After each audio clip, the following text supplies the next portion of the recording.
Bonjour à tous. Hello, everyone, and welcome to Renault E-Ways, which is a unique event dedicated to the mobility of today and tomorrow, and that brings together all of those who are taking concrete action to meet the challenges of zero emissions mobility. We come to you live with Hangar Y, which is an extraordinary industrial building in Meudon near Paris, and today with us we have on set Karine Revcolevschi, Regional Director for Paris West Region at Enedis. How are you, Karine? Yeah, I'm fine, thanks. Great. We also have Yann Lefeuvre, who is e-mobility manager at the Groupe. And how are you? Oh, I'm fine, thank you. And Xavier Serrier, who is the EV charging systems project manager for the Renault Group. How are you? Yes, I'm fine, thank you. So as its name suggests, Renault E-Ways really explores all possible avenues and even small paths to achieve zero carbon mobility, sustainable mobility, mobility that is made easier, more fluid. And among the avenues explored, we have dynamic induction charging. And this is the theme of our exchange today via one example, that of INCITE-EV, which is about improving the experience of EV driving. Now, to begin with, Xavier, we have a very simple question for you. What exactly is INCITE-EV all about? Well, INCITE-EV is a European project, and the Renault Group is a leader in this European project. So this is a project that is being supported and funded by the European Commission. And the objective of this program is to develop and to directly test out on the ground very innovative charging solutions. Solutions whose main objective is really to improve the EV experience of users, and more specifically, during the charging experience. In other words, in the future, we no longer want the charging of electric vehicles to be looked at as a brake or as an obstacle to electric mobility. To the use of EV, sorry. So now this is a very great project. So how have you organized yourself to carry this out, and what are the concrete actions that you're carrying out? Well, in order to set this up, we started by building a consortium that brings together 33 partners in 8 countries. So we've actually built what I would call a full ecosystem for the charging of electric vehicles in Europe. Then the concrete actions that we want to carry out are, first of all, to look very clearly, search very clearly the new solutions of innovative charging systems for electric vehicles. And we want to test them out directly on the ground in 5 European countries. And we also want to, what we want to really concentrate on is the main objective of the project, which is users. So these users we will be speaking to. We will be doing a survey with them before we start the project to figure out what exactly is it that they want from charging systems. And then we will also interact with these people throughout the project to ensure that the solutions that we are developing really do fulfill their expectations and needs. So when is this going to be? When is this going to be for? Because this is a very big project. So, well, yes, you're right. It is a 4-year project. It's only just started off in January 2020, and it's going to take us up to the end of December 2023. So for the first 2 years, that's 2020, 2021, these are going to be years during which we're going to be thinking about things and designing innovative solutions. And then we are going to, as I told you, speak to the users to figure out exactly what it is that they need and want. And then 22 and 2023 will be much more operational years. We will actually deploy the solutions we found. We will do demonstrations. And once again, we'll ask users to give us their opinion of what we're developing to ensure that we haven't deviated from their expectations. So obviously, we're not going to stop working on this in December 2023. We really hope that all of the lessons learned from INCITE-EV will make it possible for us to prefigure the future systems of charging, which will really make electric mobility much easier. I think it's always a good idea to come in through examples. And so we have 7 concrete cases, apparently. So can you give us some of these cases? Well, yes, we are going to deploy 7 technologies around 7 user cases in 5 European countries. I'll just give you 3 examples of them. There's one user case that we will be working on in the Netherlands, in the region of Amsterdam and Utrecht, and that is the optimization of bidirectional smart charging. And you discussed this in a panel yesterday with Robin. And then we're going to be trying out 2 other use cases with a slightly more breakthrough technology, which is this wonderful dynamic induction charging. And so we will be testing this out in a peri-urban area near Versailles. And we'll look at the potential of this technology with vehicles that will be doing between 90 and 130 kph. So that's quite a challenge. And we have another user case in Paris where we'll be testing out the whole of this technology in an urban area. So I'd really like to talk a little more about Paris, if you don't mind. Of course, the municipality of Paris is a partner of this project. Obviously, we couldn't have gone too far without them. We're very proud of that. And so the idea is to develop a demonstration of this dynamic charging system right at the heart of Paris. So, because it's dynamic, it means there's no wires, no contacts. You're just on the road and you're charging. So no constraints at all for users. What does this actually mean? It means that the energy is directly brought through the street. The road is directly connected to the grid, and on the surface of the road, we will be having a transmission system with coils. And since you have a car that will be equipped with a receiving coil, as soon as the car goes over these transmission coils, it will be detected, and the energy will transmit. So this energy, apart from the fact that the user, of course, has no constraints whatsoever, he's just driving.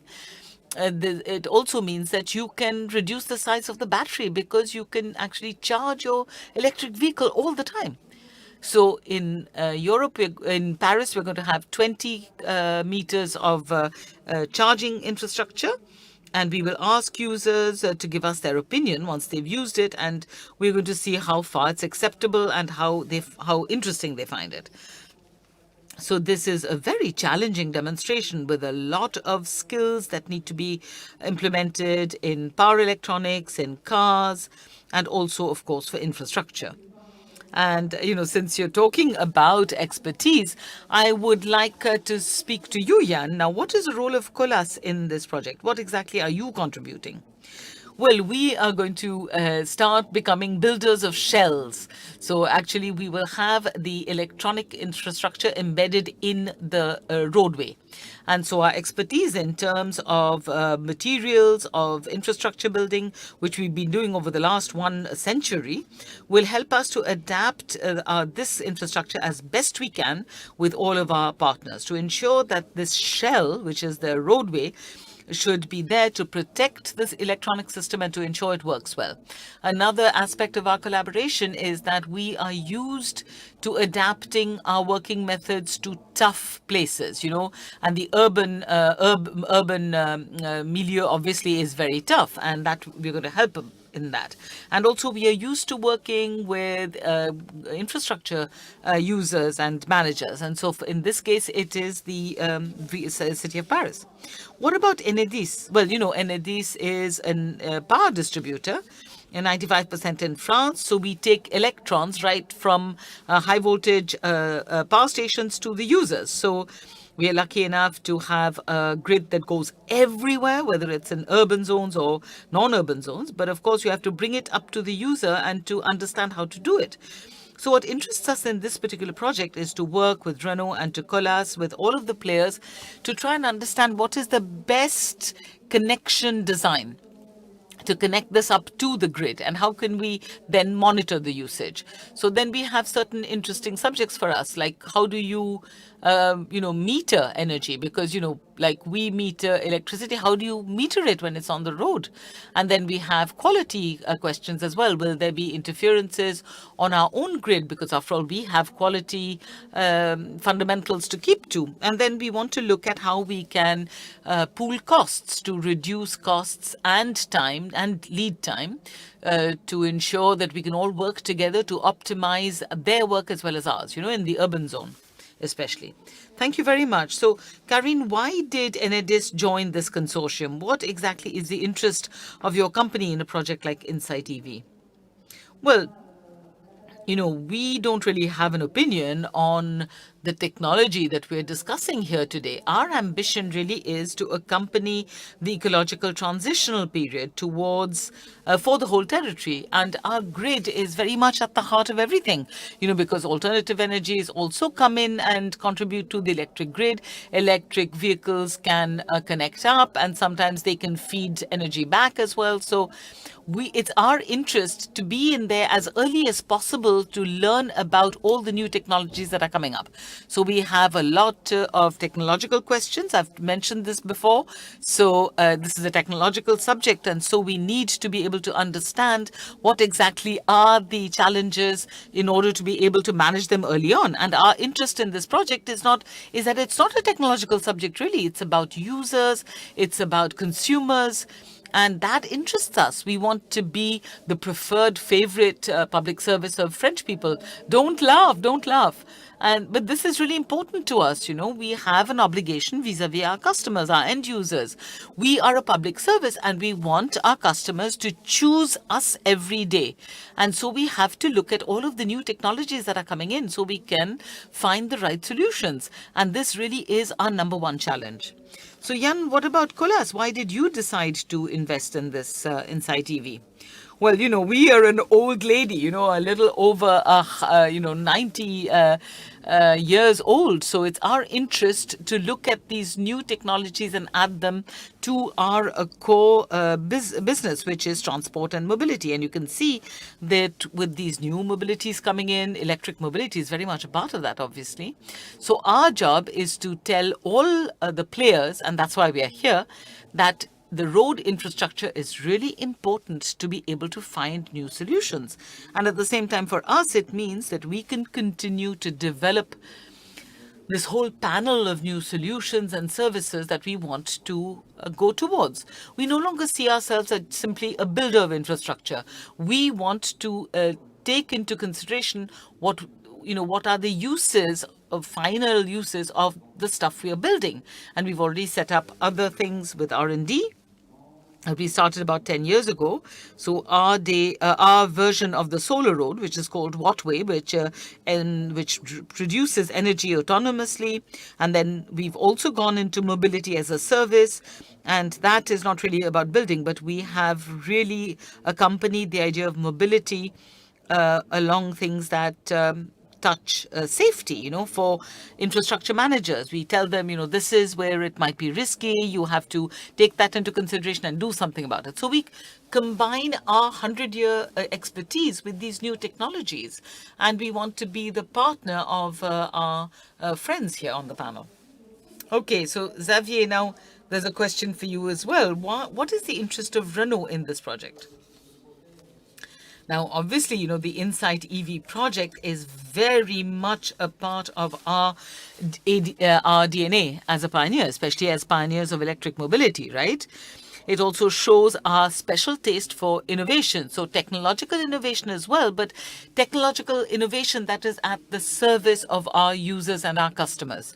And there are actually two major points that interest us in this project. First of all, the fact of having a huge, laboratory at the scale of Europe to be able to test technologies and to hear from users immediately and to ensure that we are going down the right path so that we can promote our ambition to develop sustainable and electric mobility.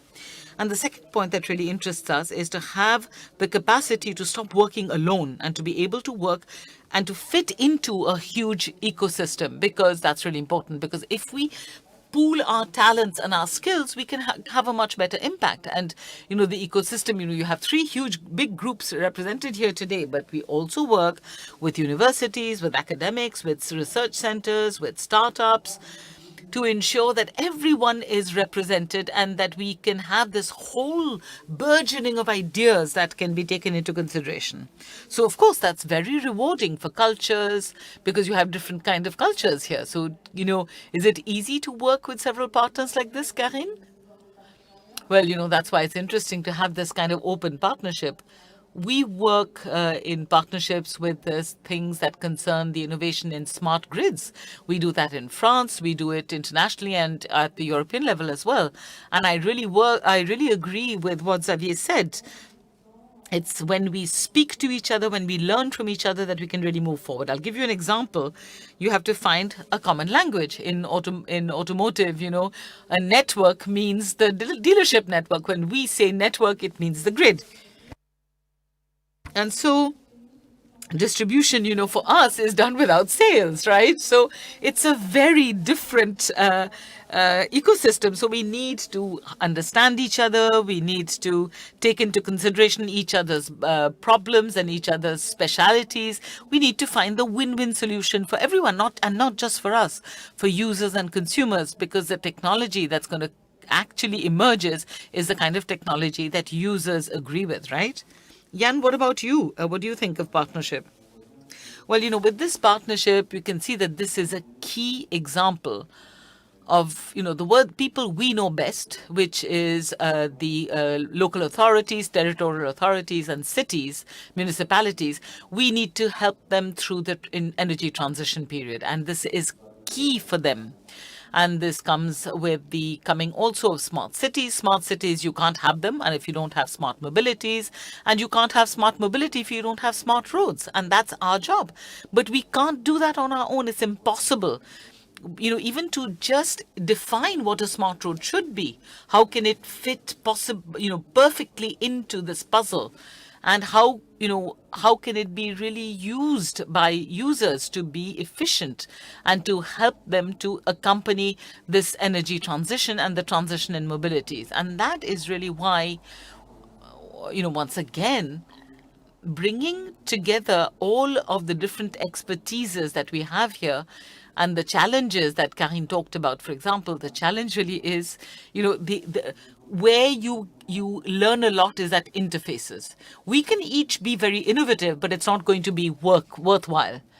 It takes us a lot of time to understand each other. We have to discuss things, and that's really where we can advance and develop new things. It's when we all pool our expertise. Perfect. So please send us in your questions, says the MC. Don't hesitate to send in your questions. I'm sure there'll be lots of questions because I also have questions for you. So just to conclude this exchange, maybe, Xavier, a couple of words. Yes, of course, says Xavier Serrier. This is a very, very ambitious project with advanced technology. And we want to take advantage of this very futuristic vision of the systems of electric charging and electric mobility so that everyone can accept it. But for me, what's really important is the human dimension here, because this project, of course, we are doing it for users, for our customers, people like you and me who buy electric cars. It could also be operators and cities, of course. But above all, it's for European citizens that we're doing this. And then we are doing this also to learn from each other. As Karine and Yann have just said, we need to understand each other better. We need to work together better. We need to pool our talents to be much smarter. Okay, let's go on to a Q&A session. I have a first question. Do we know how far along we are? When is this magical road going to work in Paris? Well, I can't really give you a date, but I can tell you that it's going to be in the eastern part of Paris, not too far away from Bercy, in the east. Okay, so that's where. Great. Okay. When do you think Paris is going to be entirely equipped with roads that have this induction charging? Great question. Xavier, for you. Well, says Xavier, well, we don't need to equip Paris completely. The city of Paris can tell you this much better than I can. There's about 1,500, 2,000 kilometers of roads. And we think that if we can just equip a few percentages of all the roads in Paris, we will be able to make this service efficient. So we don't really need to do this all over Paris. And then you asked us also about when this is going to be. I didn't answer that. So the demonstration will be made in 2022, 2023. So you can imagine that in the second half of this decade, we might have a much bigger demonstration, maybe at a larger scale, although it will be limited still. And but I think, if you're looking at really great deployment, that'll be probably 2028, 2030. So are these projects more for cities or for highways? So this is a question that's come in. Any of you can answer this. I'll start, says Xavier, and then Karine and Yann can maybe tell us a little more. Now, in the INCITE-EV project, we are demonstrating in both these sectors. So the project has to give us an answer to this question, really. Because we've talked a lot about Paris, where we're looking at the urban milieu, but we do have another user case near Versailles, where we want to test out this dynamic induction charging at higher speeds to simulate highway usage. So, the answer is in the project. Yes, that's what we are trying to do, says Karine. That's another aspect. Is because is this going to be for different kinds of vehicles, for different kinds of users? People don't have the same use of roads. So we need to figure that out and find the best solution. Yes, of course, you're going to be getting better ideas as you move forward, right? Yes, exactly, says Yann. And we can see that the point at this stage of development is that we have to keep both kinds of uses in mind. And we have to invest in both. And the point of that is that, if you look at it from the outside, a city might seem easier to manage and a highway may seem like it's more massive. But actually, it's the opposite, because a city is a kind of multi-layered reality, right? You have sewers, you have underground tunnels, you have all sorts of things in the city. So what's really important is to be able to ensure that this demonstrator is put up and to see how they live over time. What's their durability, their sustainability, and these are the answers that the project will give us. And then we can see how we can maybe ensure that these are lasting solutions. So is this a challenge for your teams? Are they excited about it? What is the feeling in your teams, do you think? Yann? Well, let's say when we started to communicate publicly, people who used to come and tell me, hey, you're working on this. I've got great ideas. I want to discuss this with you. So it's great. And for us as professionals, we are involved in these subjects, but these subjects are of interest to not just professionals, to everyone. So from the technical and scientific side, of course, this is very advanced science, and it means you need to stand back and look at, how exactly is this interesting in my daily life? Because we're talking about the public domain, right? Everyone's going to use these. And people will come to you and say, I've got an idea. And very often their ideas are things that we haven't taken into consideration. So it's amazing. It's amazing how it opens up to everyone. Well, it's true. As a citizen, I have an electric vehicle. So frankly, for me, it would be great if there's something like this in my neighborhood. I would be so proud of it because, I'm proud as a citizen to have chosen an electric vehicle. And so that if you put this into my neighborhood, it would mean that you're promoting my neighborhood. Yes, absolutely, says Xavier. This is why we also want to we're impatient to carry out these demonstrations. We want to ask all the neighborhood people to come and see it and to give us their opinion and tell us how they judge this technology. We have another question. Do you have an idea of the business model and the potential rates for users? I don't know whether you're there yet, but Well, says Xavier, these are obviously questions that we will be asking in the project. We do have a working group that is dedicated to this kind of question, but it's really too early to answer it. I'm sorry. Well, of course. What about, could induction charging actually replace the classic charging terminals? And if so, when do you think this might happen? Well, says Xavier Serrier, well, today we think that this would actually be a complement to classic charging stations. But in fine, it's actually going to depend on users. For example, you could easily imagine in the future that taxis or things like, or delivery people or Uber drivers and similar could be users of this technology because you can reduce the size of the battery, as I said, and that means a vehicle will cost you less. So I would say really that it will depend on the user. But I think that both systems will probably coexist in the future. And when you already have an electric car, can you adapt it to the system as it is today? Well, today the system only exists as a prototype, so it's really too early to answer. But I think what I would say is that we would probably design future vehicles to be compatible with both systems. And what impact is this going to have on the technology and the cost of electric vehicles? This it also depends on the users and the clients. So the objective, of course, is to ensure that the largest number can convert to electric mobility. So obviously, our objective is that there should be no extra cost for electric vehicles. In fact, there should be a saving for the cost of electric vehicles. And just like if you can charge all the time, it means that as I said, we can cut down on the size of the battery. Now, this is the last question. How do we manage people's fears linked to having electricity running under your feet in a city? Okay, Yann says, I would like to answer this. I'll start. For us, incorporating electric grids or gas or data networks into our infrastructures, these are things that we're really used to doing. So, obviously safety for people who are working with us in our companies, as well as people who live along those roads, taking into consideration sustainability with safety. All of this is very much a part of the way we work.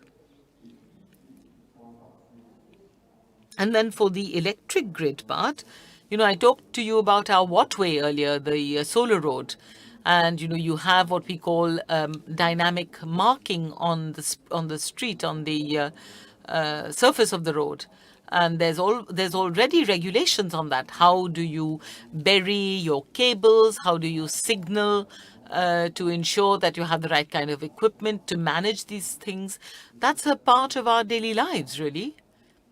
And now to adapt to the specific technical specificities of the kind of thing we are going to use for the demonstrator, that's really easy for us. And, going step by step towards the demonstrator and then putting it into the public domain, there's going to be harmlessness tests all the time, until we move on to the next step. There are other subjects like this that we couldn't carry forward because we were not capable of making it safe. But this, we know we can make it safe because we're used to it. Yes, Xavier says, well, for us, obviously, safety is very much at the heart of Renault's concerns, as you know, the way we design our systems. And so we are going to obviously design the system to be as safe as possible. Very concrete element here. Dynamic charge means that it's only activated when the vehicle is actually on the road. If you're a passenger, if you're a foot passenger, and you are just crossing the road, it's not even activated, so you have nothing to fear. So that's very concrete, Yes, Karine, maybe you could say something about that. Well, we've heard all of that. We have safety rules, we have regulations, we know the problems of risks linked to electricity. So this is very much a part of the project to ensure that the technology is done in a very, very safe manner for everyone. Okay, well, thank you very much. We've come to the end of our questions. Thank you very much for this discussion. Thank you for having followed the show, and continue to watch our content on eways.group.renault.com website. Thank you very much, and thanks to all of you. Have a great afternoon. Thank you. Bye-bye.